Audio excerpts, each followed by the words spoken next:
Nasa linya po natin ngayon, Atty. Paulo Panelo, abogado ni Vice President Sara Duterte sa kaso kay Ramil Madriaga. Ayan. Atty. Panelo, magandang umaga, Igan at Connie. Good morning po. Connie, salamat sa pag-imbita. Opo, kausap namin kanina si Atty. Palad at pumapalag siya na ika nga ilarawan si Ramil Madriaga na weakest link at handa raw magpakita ng mga ebidensya, Atty. Panelo. Inaabangan natin yan kasi sa aming pananaw, the more na magsalita si Madriaga, lalong lalakas yung kaso ni VP Sara. Lalong mapapatunayan na inosente si VP Sara doon sa mga inaakusa sa kanya. Opo. At lalong mapapatunayan na politika lang ito talaga, hindi pananagutan o ebidensya. So, yung pagpunta ho niya sa Kamara bukas, kayo ba idadalo doon o babantayan niyo po itong kanyang mga sasabihin doon? Hindi po, magbo-monitor lang po kami. Monitor lang. Pero ano yung nakikita nyo para sa being weakest link itong si Madriaga po, Atty. Panelo?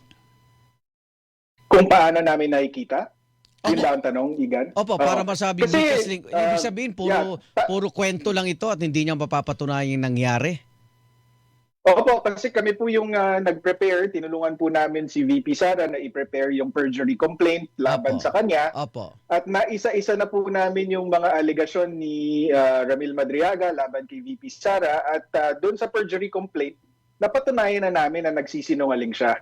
Okay. So kung bukas, dadagdagan niya or may may karagdagan siyang paliwanag, mas maganda. Dahil alam naming nagsisinungaling siya, so lalo namin siyang madidiin. So Oho. okay lang po sa amin na mag-testify siya bukas Okay. without prejudice lamang po doon sa, of course, objection ng impeachment defense team na hindi po tayo kasama doon, Opo, opo. na yung on the jurisdiction naman of the House Justice Committee. Opo. Yung pong sinasabi rin ho ng abogado ni Mr. Ramil Madriaga, willing na willing humarap si Ramil Madriaga sa House Justice Committee at mas maganda nga daw kung harapan na masasabi niya ang kwento kay VP Sara. Is there any chance na makaharap din po ang ating ikalawang Pangulo?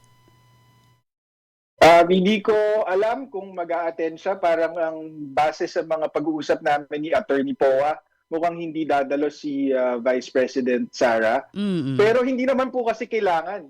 Unang-una, karapatan niya pong hindi dumalo. Tapos si Ramil Madriaga naman, pwedeng mag-isa lang siya mag-testify at I see. kahit mag-isa siya doon, walang kumukontra sa kanya na kakampi ni VP Sara, alam naming nagsisinungaling siya. So hindi na kailangan dumalo si Okay. VP Sara. Pinaka-basic dito di ba pag may inaakusahan ako, kilala ko Magkakilala bang personal si VP Sara Duterte at si Ramil Madriaga dahil tumulong daw ito sa kampanya sa kanya? Hindi po kilala ni VP Sara ng personal si Ramil Madriaga. Okay. Totoo po na isa siyang campaign supporter. Dito po sa grupo, parallel group po ang tawag dyan, yung ISIP Pilipinas. Okay. Ito po ay isa sa napakaraming mga organisasyon na volunteers na nagbuo ng grupo para suportahan yung kampanya ni VP Sara. Pero hanggang doon lang po yon, hindi po siya inutusan na buuin yon kagaya ng sinasabi niya at lalong hindi siya pinondohan kasi yun ang isa sa mga akusasyon niya. Hindi po sila magkakilala.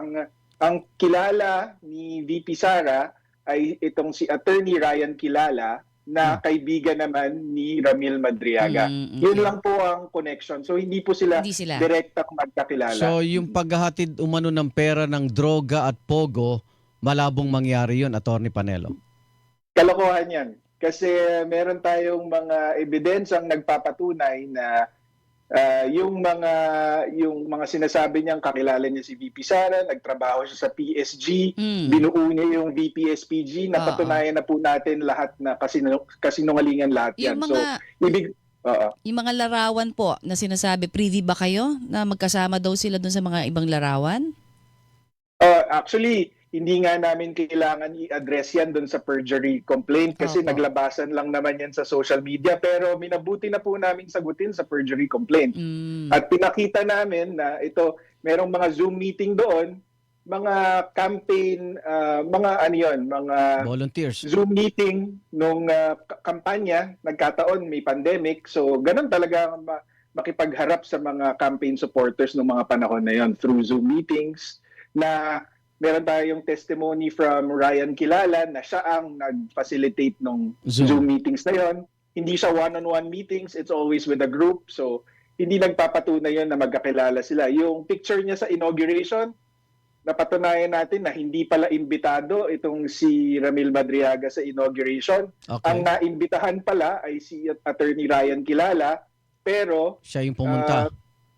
hindi siya nakapunta kasi meron siyang conflict, kaya binolunteer niya na si Ramil Madriaga na lang mag-a-attend para sa akin. So Okay. dito pa lang, basag na yung testimonya niya na close siya sa pamilya, na close siya kay VP Sara, marami siyang trabaho. Kasi kung close talaga siya, di sana naimbitahan siya. Or kaya naman, hindi niya kailangan ng imbitasyon para makadalo kasi parte siya ng grupo. Okay. Siya ni VP Sara. Kung ano naman, ang sabi naman namin, kung napaka-sensitibo naman ng mga trabaho mo para kay VP Sara na napaka-confidential or secret, bakit naman post ka ng larawan mo kasama ng amo mo?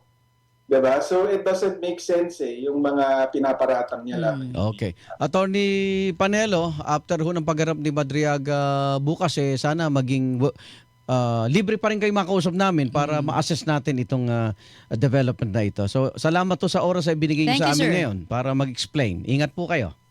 Opo, maraming salamat. Thank you, Igan and Connie. Attorney Paulo Panelo. Hilingan, walang pinoprotektahan.